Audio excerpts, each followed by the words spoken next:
Okay, so we're going to shut the door here because we're done with the sewage pump for today.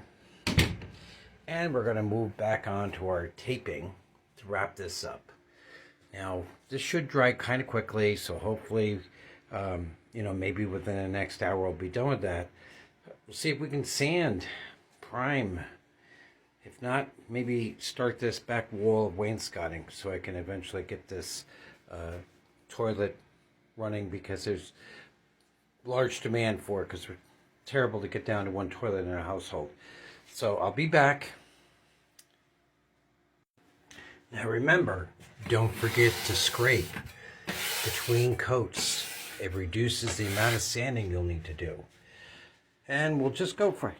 Here's our buddy. Hello, Corey. He's going to be a star someday.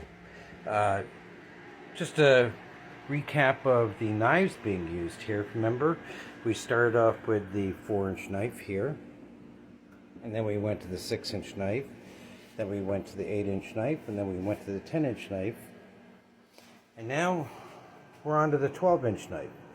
Now there are some spots that you're just not going to fit that 12-inch knife in, but this time we only have to do the verticals, because by the time I use that 12 down the wall, 3 passes, I've done that entire section. And this time I'll carry it from there. I won't do this corner. I'll have to let that dry and then do this side.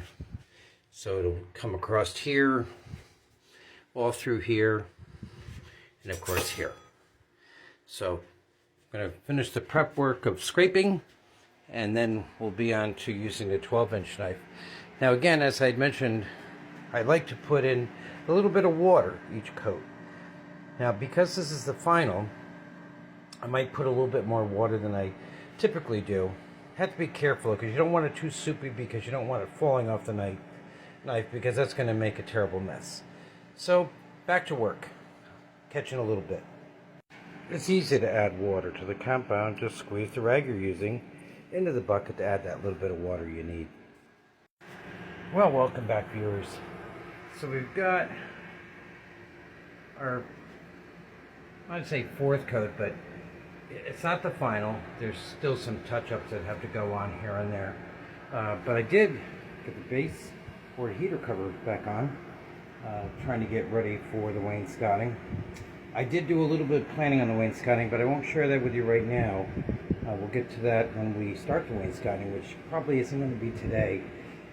Trying to see if I can get this finished, sanded, and primed. That's a tall order considering how late it is.